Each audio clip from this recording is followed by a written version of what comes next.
Dans notre pays, la situation médicale devient de plus en plus préoccupante. Une génération importante de médecins part en retraite. Les jeunes qui les remplacent délaissent la médecine en ville.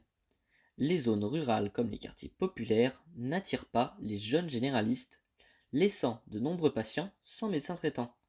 CRI n'échappe pas à la règle. Les campagnes se vident de leurs médecins, les soins, même les plus basiques, nécessitent un déplacement à l'hôpital, engorgeant ainsi les urgences. Le manque de médecins se fait ressentir, même pour la jeunesse, qui a du mal à trouver des médecins qui acceptent de nouveaux patients. Bah voilà, moi j'ai eu un problème aux dents, donc j'ai dû appeler mon dentiste.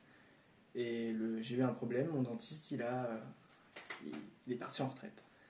Donc j'ai dû appeler plusieurs dentistes et j'en ai appelé dans plusieurs départements différents. Et il n'y en a aucun qui a voulu me prendre en tant que nouveau patient. Donc j'ai dû retourner aux urgences du coup pour mon problème de dents. Face à cette situation, de nombreuses alternatives se développent, à l'instar de l'installation prochaine d'une cabine de téléconsultation dans la pharmacie de Sérilly. Vous cherchez votre ordonnance, comme d'habitude. Il faut tout? Oui. La machine Allez, c'est comporte parti. un lecteur de carte vitale, un écran et des ustensiles permettant d'identifier les symptômes d'une maladie. Actuellement, le temps d'attente, en gros, est considéré à une demi-heure. Donc, en une demi-heure maximum, quand on a une pathologie, on peut avoir un médecin en téléconsultation. Pour moi, ça ne remplacera jamais une consultation réelle avec une personne. Les manques sont tellement généralisés que la commune de Sérilly semblerait épargnée en comparaison des territoires environnants. Face à cette situation, la municipalité multiplie les initiatives. La maison médicale de Sérilly a été agrandie pour accueillir de nouveaux personnels médicaux, comme notamment un kinésithérapeute et un podologue. Mais les médecins généralistes attendus, eux, manquent à l'appel.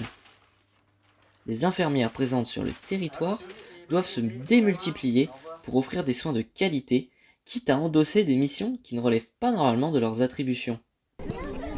En fait, on pallie un petit peu des fois les soins qui sont courts à l'hôpital. En fait, les gens rentrent rapidement à la maison, donc on a des soins beaucoup plus lourds, avec des prises en charge plus importantes et plus compliquées, dans le sens où des fois, on a une population qui est âgée sur le secteur, et où des fois, il n'y a pas de familles qui sont à côté. Et du coup, on pallie dans le fait où des fois, il n'y a pas à manger dans les frigos, il faut aller faire les courses. Des toilettes qui ne sont pas faites, et on est obligé justement aussi de faire leurs toilettes. Voilà. On ne peut pas laisser les gens... Ils sortent de l'hôpital avec des ordonnances qui ne sont pas toujours faites correctement et où on n'a pas le complètes. matériel. Ils sont pas complètes, donc on doit justement pallier à ça. On a la chance maintenant de pouvoir faire des ordonnances pour certains produits. Voilà.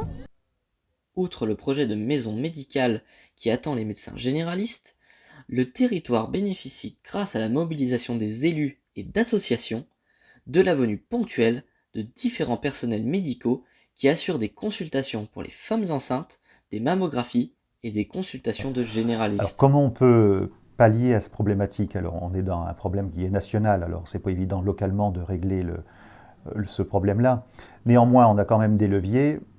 Je pense notamment à la venue dernièrement de la mammobile. Alors, le principe, c'est qu'il y a un car qui a été aménagé par des mécènes, et ce qui a permis à bon nombre de femmes, une trentaine je crois, sur une journée, d'accéder à une mammographie. On a mis en place également entre guillemets, un partenariat avec l'organisme ISBA. Et ISBA, ils viennent faire de la prévention médicale. Alors on leur prête un local là à la mairie, et à peu près une fois tous les 2 mois, ils interviennent pour de la prévention.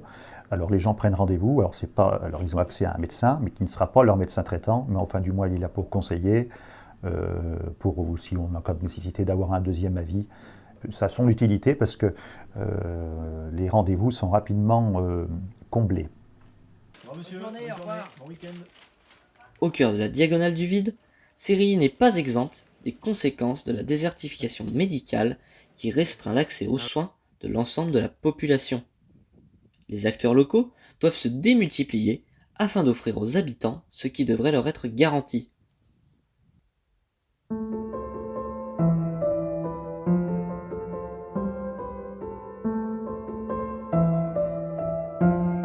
Et vive les 48 heures du reportage sur smartphone.